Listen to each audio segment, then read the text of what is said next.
This is a CBS News special report. Dan Rather reporting for CBS News from New York.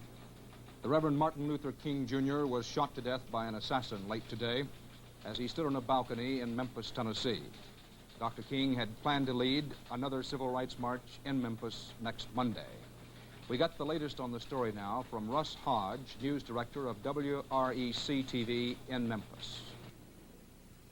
Memphis is a confused and shocked city tonight. No one can believe what has happened. It's been just a little over an hour since Dr. Martin Luther King died from an assassin's bullet. For the first half hour, police were busy trying to track down the young white man who it is believed fired the fatal shot.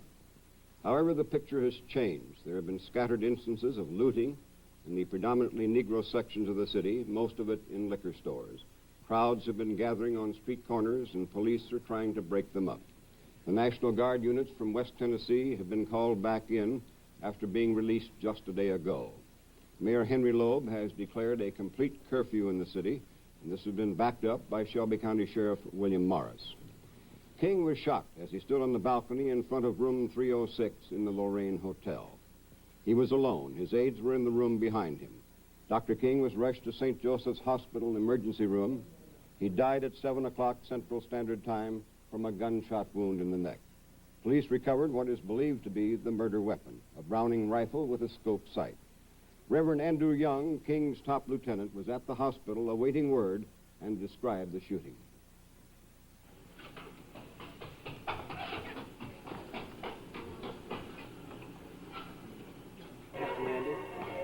Well, we were at the Torch Motel, and we were getting ready to go to dinner at Reverend Kyle's house, and we were waiting for Dr. King to get ready.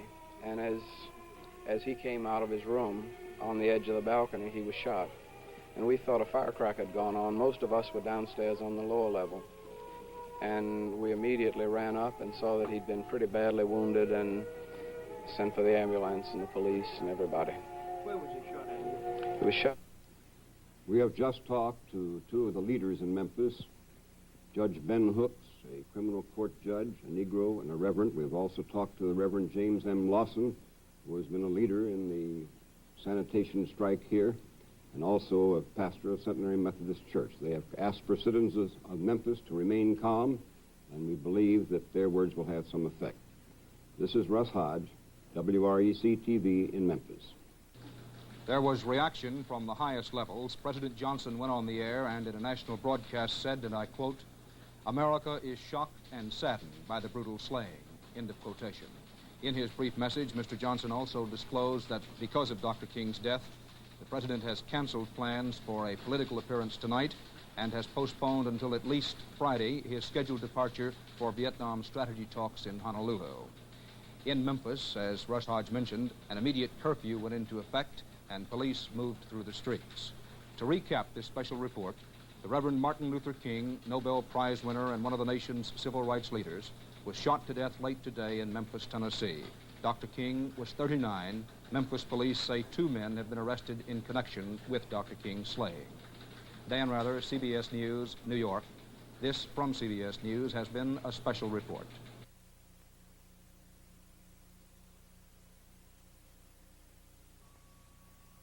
Direct from our newsroom in Washington, in color, this is the CBS Evening News with Walter Cronkite and Russ Hodge in Memphis, Tennessee, Dan Rather in New York, Bernard Kalb in Saigon, Marvin Kalb in Wellington, New Zealand, and Bert Quint in Quezon, South Vietnam.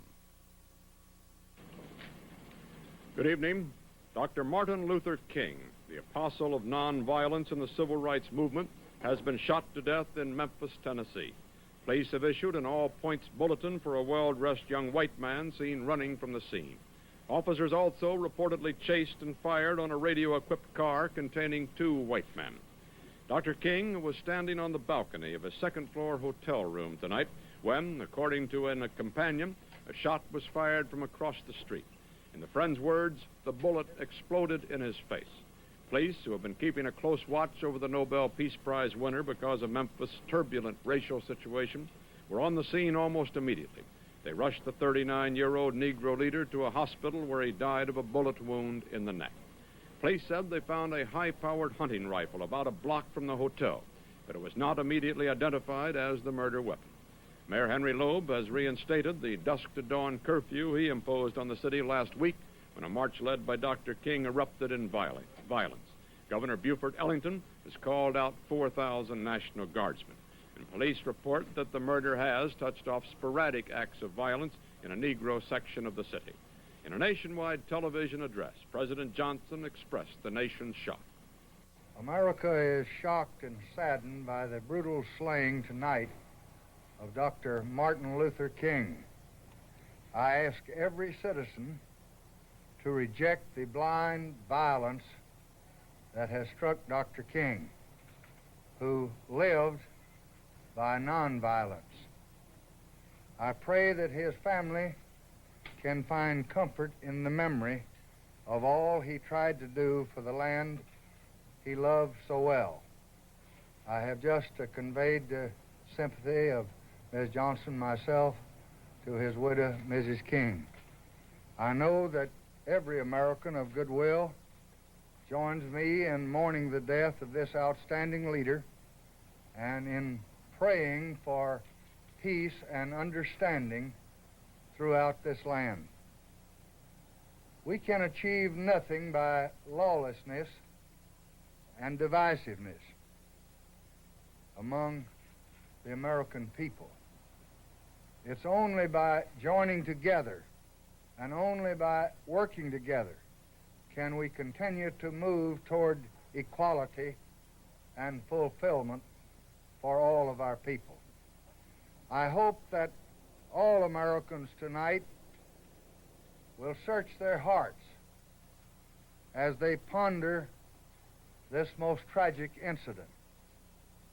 I have canceled my plans for the evening. I am postponing my trip to Hawaii until tomorrow. Dr. King had returned to Memphis only yesterday, determined to prove that he could lead a peaceful mass march in support of striking sanitation workers, most of whom are Negroes. At a federal court hearing today, the city tried to make permanent an injunction against the march. Police Director Frank Holloman testified that he had inside information that the Ku Klux Klan planned a countermarch. In his words, "I fear for the safety of the citizens of Memphis. It could be worse than Watts or worse than Detroit." Attorneys for Dr. King countered with a 9-point plan which they contended would prevent more rioting.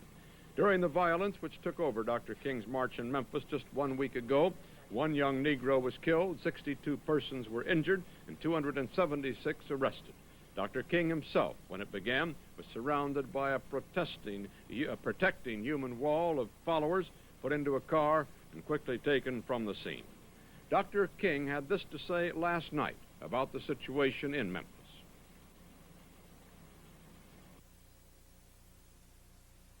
If I lived in China or even Russia or any totalitarian country, maybe I could understand some of these illegal injunctions. Maybe I could understand the denial of certain basic First Amendment privileges because they haven't committed themselves to that over there. But somewhere I read of the freedom of assembly. Somewhere I read of the freedom of speech. Somewhere I read of the freedom of press. Somewhere I read that the greatness of America is the right to protest for rights.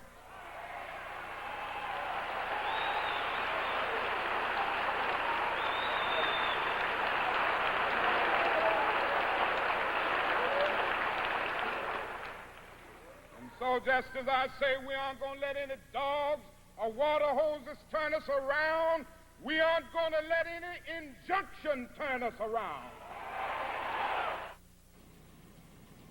There was shock in Harlem tonight when word of Dr. King's murder reached the nation's largest Negro community. Men, women, and children poured into the streets. They appeared dazed. Many were crying. A young Negro said, Dr. King didn't really have to go back to Memphis. Maybe he wanted to prove something. Well, maybe he did. Dr. King, the winner of the Nobel Peace Prize, a leading exponent of nonviolence, had often risked danger, and he often said he would be willing to die for his cause. The only way we can really achieve freedom is to somehow conquer the fear of death. But if a man has not discovered something that he will die for, he isn't fit to live. Deep down in our nonviolent creed is the conviction that there are some things so dear, some things so precious, some things so eternally true that they're worth dying for. And if a man happens to be 36 years old, as I happen to be, and some great truth stands before the door of his life, some great opportunity to stand up for that which is right and that which is just, and he refuses to stand up because he wants to live a little longer, and he's afraid his home will get bombed, or he's afraid that he will lose his job, or he's afraid that he will get shot or beat down by state troopers. He may go on and live until he's 80, but he's just as dead as 36 as he would be at 80, and the cessation of breathing in his life is merely the belated announcement of an earlier death of the spirit. He died.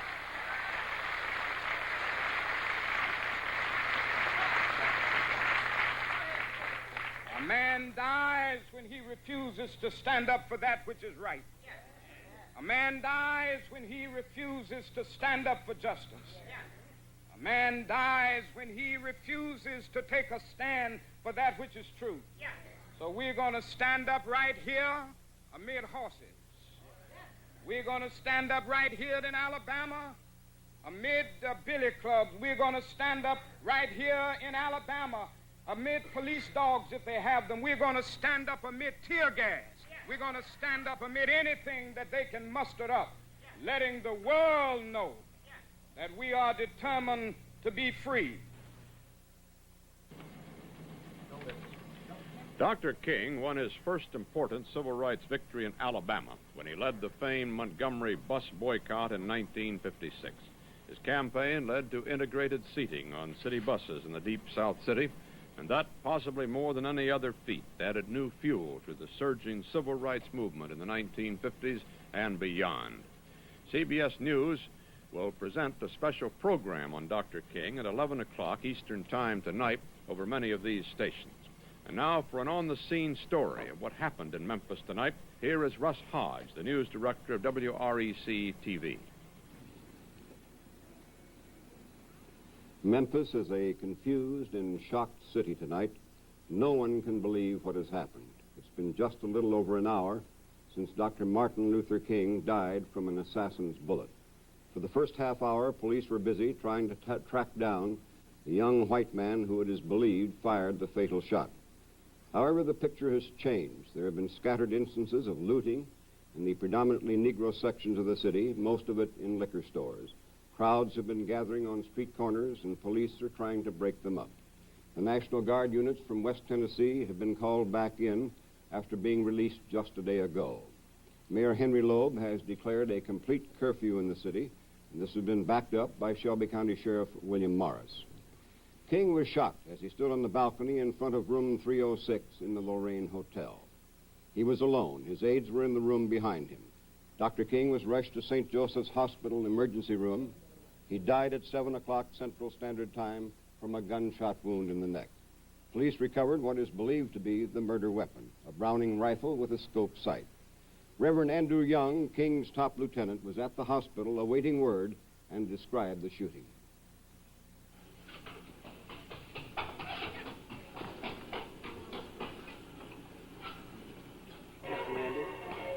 Well, we were at the Torch Motel, and we were getting ready to go to dinner at Reverend Kyle's house, and we were waiting for Dr. King to get ready. And as he came out of his room on the edge of the balcony, he was shot. And we thought a firecracker had gone on. Most of us were downstairs on the lower level. And we immediately ran up and saw that he'd been pretty badly wounded and sent for the ambulance and the police and everybody. Where was he shot at? He was shot. We have just talked to two of the leaders in Memphis, Judge Ben Hooks, a criminal court judge, a Negro, and a reverend. We've also talked to the Reverend James M. Lawson, who has been a leader in the sanitation strike here. and also a pastor of Centenary Methodist Church. They have asked for citizens of Memphis to remain calm, and we believe that their words will have some effect. This is Russ Hodge, WREC-TV in Memphis. The other news of the day in a moment.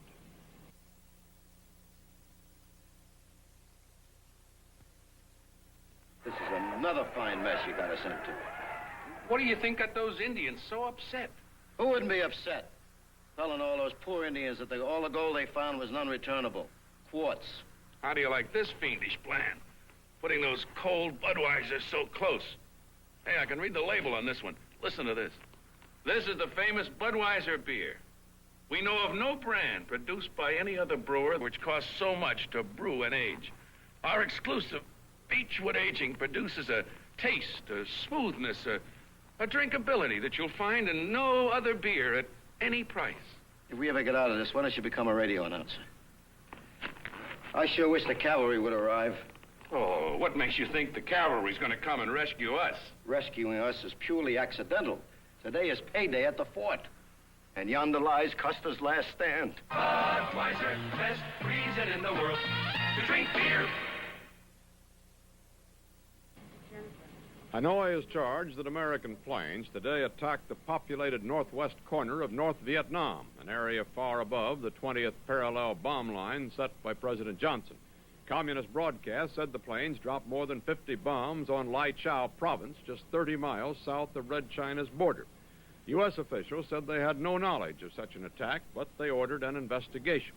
The supposed target area is only 10 miles from the poorly defined Laotian border, and some military sources raised the possibility that the planes were American-built aircraft piloted by Laotians who strayed off course. North Vietnam so far does not appear to be making a major incident out of this alleged raid, and U.S. spokesman expressed confidence that it would not affect the efforts to arrange preliminary talks between Washington and Hanoi. President Johnson spent much of the day in New York City. His announced purpose was to attend formal installation ceremonies for the new Archbishop of New York, Terrence J. Cook, at St. Patrick's Cathedral. We got the story from CBS News White House correspondent Dan Rather.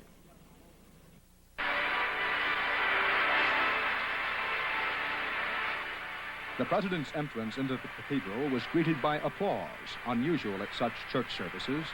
In a modernized and shortened version of the ancient ceremony, Archbishop Cook received the shepherd's crook, symbolic of his new office. In his address, the Archbishop praised the president's new peace initiative in Vietnam and prayed for its success. Let us pray with all our hearts that God will inspire our president, who has so greatly honored us by being here this afternoon. In the last few days, we have all admired his heroic efforts in the hopeful search for peace in Vietnam. We ask God to bless his efforts with success. The president's daughter, Lucy, a Catholic, was with him today. Mrs. John F. Kennedy was also there. But after the final blessing by Archbishop Cook and the end of the 2-hour ceremony, it was UN Ambassador Arthur Goldberg who held the president's attention as they walked out of the cathedral together. Goldberg wanted the president to visit the UN. Mr. Johnson wasn't sure he should go. Only after reboarding his helicopter in Central Park did the president change his mind. The presidential motorcade cranked up again. Mr. Johnson doubled back across town from Central Park and met UN Secretary General U Thant. The substance of their talks dealt not with Vietnam armistice prospects, but with Mr. Johnson's program for economic development of all Southeast Asia, including North Vietnam. Following a half-hour session with U Thant, the president returned to Washington. South Vietnam's government put out a statement today saying it welcomes the moves toward U.S.-North Vietnamese talks. In reality, however, the Saigon regime is concerned over possible negotiations, as we learned from CBS News correspondent Bernard Cow. The North Vietnamese surprise declaration and the quick Johnson follow-up produced instant insomnia here. Lots of people remained awake during the night listening for more details on their radios, either from Hanoi or Washington. And while there has been an outbreak of jubilation mixed with caution that hopefully the diplomats might eventually get around to talking about peace, there was also the recognition that the moment of truth was approaching for Washington and Saigon. specifically whether the two allies will accept the same kind of compromise, whatever form it might take. South Vietnamese officials are concerned that domestic and political pressures on Washington may produce what's being described here as a sellout to the communists. And even President Johnson's reassurances that the United States will never accept a fake solution have not reassured everyone. Leaders of the South Vietnamese Senate and Assembly called a last-minute news conference this morning to reiterate the independence of South Vietnam, saying that they would never accept any imposed solution and that they still think that Hanoi's response was a gimmick and less than satisfactory. Earlier, U.S. Ambassador Ellsworth Bunker met with President Nguyen Van Thieu at Independence Palace. The American ambassador left the palace after an early morning session, presumably assigned the same mission, to reassure the Saigon regime that their objectives were the same, peace, but not at any price. And later in the morning, President Thieu called a meeting of his own at Independence Palace. He summoned the ambassadors of the contributing allies to hear his views on the latest developments. It's being said by informed sources here that the Saigon regime will probably be more hard-nosed than the United States in trying to find a settlement. But it's also being said that whatever differences do exist between the two allies are horizontal rather than vertical. In any case, the war has suddenly been upstaged by the excitement of the possibility of meaningful negotiations. Bernard Kalb, CBS News, Saigon. In New Zealand, a meeting of the 7 allies fighting in Vietnam ended with a declaration that they will keep on fighting until Hanoi agrees to respect, quote, South Vietnam's democratic and constitutional rights. The Allies also rejected the idea of any Saigon government coalition with the communists. That solid front statement came after the Allied ministers recovered from the news of the latest Vietnam peace developments. CBS News diplomatic correspondent Marvin Kalb has that story in Wellington, New Zealand. Experts have been made fools overnight. None really believed that the North Vietnamese would agree to preliminary talks. The new judgment among this embarrassed group is that the North Vietnamese are gambling on getting a better diplomatic deal from a lame duck president than they figure they would get from a hard, tough campaigning Lyndon Johnson. Within this context, the key factor that apparently unhinged Hanoi in this key decision was the president's decision not to run, announced last Sunday. Every one of America's allies was stunned by the news, some apparently more than others. I know nothing very clear, so I cannot make any comment. Do you think this is perhaps a step forward? Frankly, as I know, I have no details about this press cable. I cannot comment on this news. Did this kind of an idea that the North Vietnamese might agree to talk come as any kind of surprise to your delegation? No, not at all. Not at all. Do you yourself, Mr. Prime Minister, read this as a step forward towards the kind of negotiations that the Allies have been trying to get? No, any kind of talks are better than no talks. And this is, how would you describe this? These are preliminary talks that have been agreed to. I said the position was unclear, but it appears at this moment that North Vietnam is maintaining the position which it has held for some time. However, they are prepared to talk, and this in itself is some progress. The initial talks between Hanoi and Washington are expected to take place in secret, with Ambassadors Harriman and Thompson joining in only later. Moscow is expected to be the key site. North Vietnam's Premier Pham Van Dong is quoted in a Paris newspaper interview as saying that Hanoi will be as serious in negotiations with the United States as, in his words, we are on the battlefield. But Dong also said there can be no real settlement unless the United States accepts the communist conditions for peace. Among those demands, already rejected by Washington, are withdrawal of all U.S. troops from Vietnam and recognition of the Viet Cong as the South Vietnamese people's only legitimate spokesman.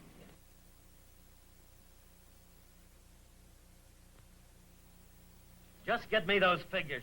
Uh-oh. Here comes acid indigestion. Excess acid starts dripping into your stomach.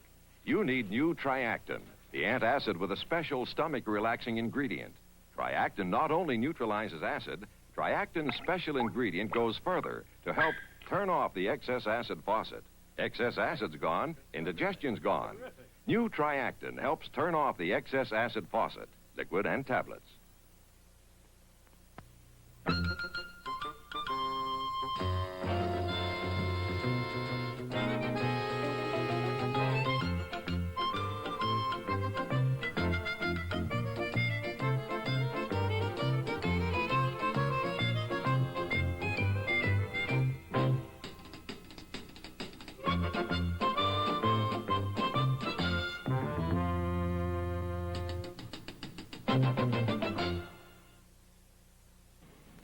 In Vietnam, Allied relief forces were reported today to have advanced to within a half-mile of the Marine outpost at Khe Sanh. At bad weather, an enemy mortar fire slowed up the drive at that point. At Khe Sanh itself, a Marine unit moved out and took control of a hill that had been held by the North Vietnamese. The Allies have yet to make major contact with the enemy, which was thought to have had up to 16,000 troops surrounding Khe Sanh at one time. Associated Press quoted Soviet sources in London as saying the communists lifted their siege of the base as a goodwill gesture connected with the expected preliminary talks between Hanoi and Washington. But American field commanders argue that U.S. airstrikes forced the communists to pull back from Khe Sanh. As the drive moved on toward Khe Sanh, CBS News correspondent Bert Quint was at the Marine post and filed this report. Many of Khe Sanh's defenders have an idea that help is on the way. But there's no feeling of jubilation here, not yet at least. Nor is there any fear about what could happen between now and the time that help finally does arrive. Right now, there is an unaccustomed air of ease about this long-besieged outpost. Things have been relatively quiet for the last few days. Enemy rockets, mortars, and artillery, as well as sniper fire, still come in from the hills surrounding Khe Sanh, but there hasn't been as much of it. The men have been able to work on improving their trench living quarters, to relax a little, throwing a football around in the ruins of mortared buildings. See? Simple as that. Look out for the 100. Betting extraordinary sums that nobody intends to pay on the toss of a knife. Even on the perimeter, where South Vietnamese troops man the trenches between the Americans and the North Vietnamese, there is only sporadic firing during the day. At night, though, as it so often does, it gets worse. Whether they will be relieved or just reinforced here is not yet clear. But Marine Colonel David Long, Khe Sanh's commanding officer, is nonchalant about it all. What is it going to mean to you specifically, having that road open? Strategically, what will this do? Well, I don't know specifically that it's going to make a lot of difference to me. Fortunately, the people above me and all of the armed forces of the United States have seen fit to keep me well supplied. Now, the manner in which they did it, as you well know, was by aircraft, since that road was not open. Now, it may make it easier on the people in the rear. I don't know that it... I've got what I need. Now, what it's doing to the people back there, I don't know. You'd have to talk to them.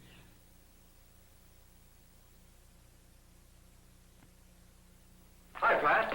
Hello. How about a cup of coffee before the faculty meeting? Oh, Jim, I have some papers to mark. I'll see you there. Hey, Jeff. What's with Pat? I don't know. I dated her once. Couldn't make the grade. I don't follow. The way she acts, you'd think I had bad breath. Come on, Teach. You got some learning to do. Try Listerine. Mouthwash is too sweet. Sweet as soda pop. Not Listerine antiseptic. It has a clean, fresh taste. Besides, Listerine kills germs. Germs? Germs can cause bad breath. Yeah, but a date can last for hours. That's just it. Listerine keeps breath fresh for hours. Okay, Coach. I'll try it. 94. Hey, Jim. Hey. A special teachers meeting? Very special. You did it, Coach. Me? Well, maybe Listerine. Listerine antiseptic kills germs, keeps breath fresh for hours. Vice President Humphrey hinted today that he will become a presidential candidate, but at the same time indicated he probably won't declare this until after President Johnson returns from Hawaii, probably early next week. Delegates at a labor convention in Pittsburgh shouted, "Tell us what we want to hear, Hubert." But Humphrey replied that our decision will come in due time.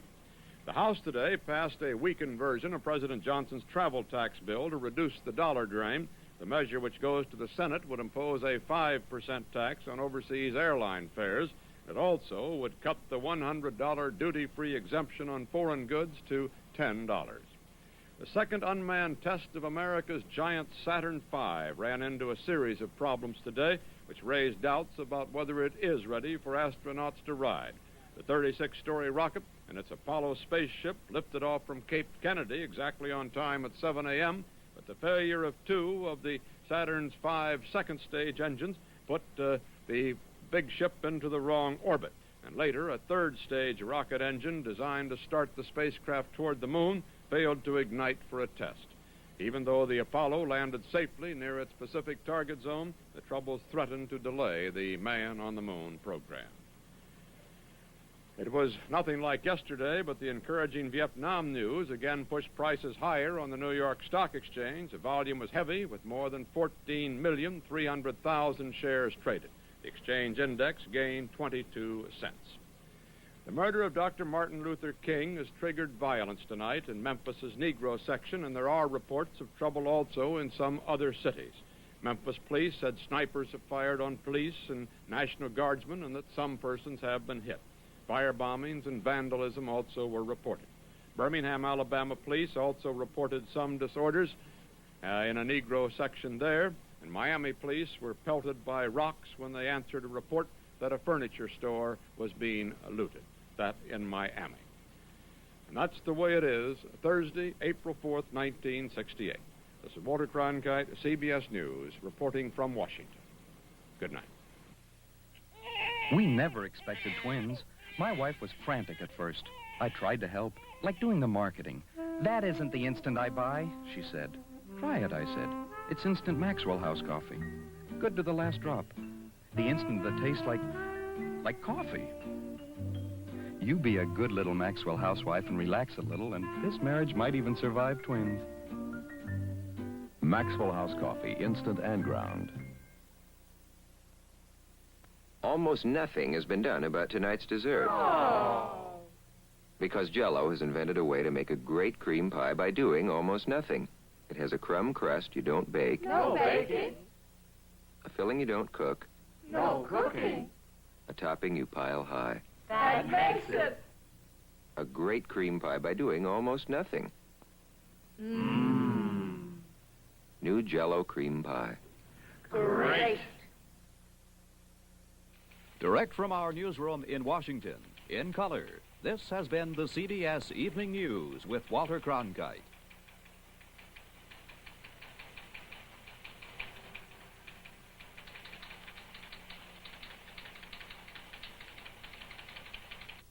One Man's Way is paved with drama, controversy, and inspiration. Don Murray stars in the compelling story of Norman Vincent Peale on tonight's Thursday night movie on CBS. It's tough enough. With a cold, it's tougher. What's up with you?